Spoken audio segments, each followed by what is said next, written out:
than others. Call me crazy, but I believe that together we can make a difference in Detroit. Sure, it has its problems, crime, poverty, corruption, but there's much more to Detroit than that.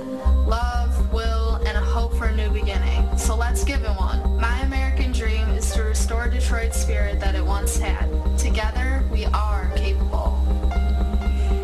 That's a clip from a 4-minute video made by Emily Potter of Bloomfield Hills. She made the American Dream video for class project at Seaholm High School, and Emily joins us now. Thank you so much for coming in. Thank you for having me. Tell us how you got the idea to make a video of Detroit for your class project. Well, I've always had a passion for Detroit for the past 2 years now since I was introduced to doing projects down there. With my church, we do a lot of service projects, and I also went on a mission trip to Detroit, and we did a lot of service projects for homeless people and people who had rundown houses. So on the video, it's done in a fascinating way. You're showing the scenery and stuff like that, and some beautiful pictures, by the way. It was well shot. And then you're standing there holding little signs that have bits and pieces of your American dream. So give just a hint of what some of these dreams are. One of the signs says to restore rundown buildings, and my example of that was the old train station. And then another one was to have a trashless community, and I was surrounded by an area that was just covered in trash. And now, Emily, you're only 16, and you were born and raised in West Bloomfield. A lot of kids in West Bloomfield or in the suburbs are afraid to go to a city like Detroit, where I was born and raised. Tell me why you weren't afraid, and what do you say to other kids around you? Well, anytime I go down there, I really just try and forget about the stereotypes. I try and forget about judging people, and instead of looking at someone being like, I don't want to go up to that person, they look dangerous. I want to go up to them and start a conversation and get to know them. And I've had a lot of good conversations with people who most people I know who have told me would never even think about going up to someone. I wish more people would think that way.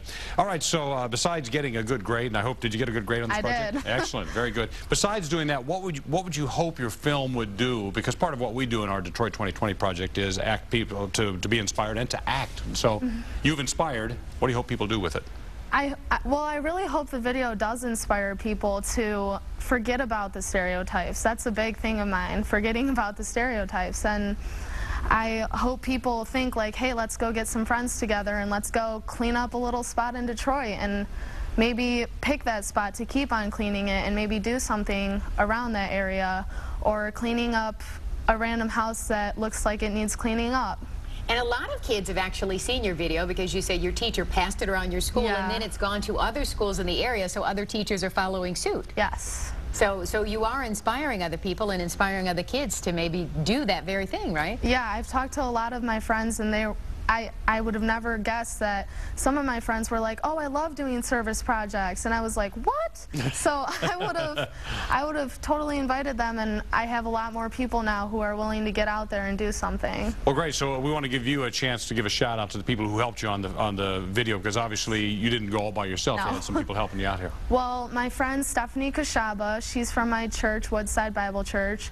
She helped me film it and edit it, and she's just amazing at that, so I thought I'd grab her along, and she offered to help me out. And my youth group leader, Lisa Fillmore, she offered to drive because don't have my license yet, but and then her son came along, and he was the designated umbrella holder because it was kind of raining. Well, we have to say that we're really, really proud of you, and I know you brought your parents in the studio with you, and they have to be proud of you too, because this was a great project, and I was inspired by watching your video. All right, we've seen only a little short clip, but you can see the entire video. Go to Detroit2020.com, and right at the bottom of the page you'll see the story and the entire video. It's what, about 4 minutes long? So yep, about 4 minutes. About 4 minutes long, so spend 4 minutes. It's time well spent. Okay. Absolutely, it's a beautiful video.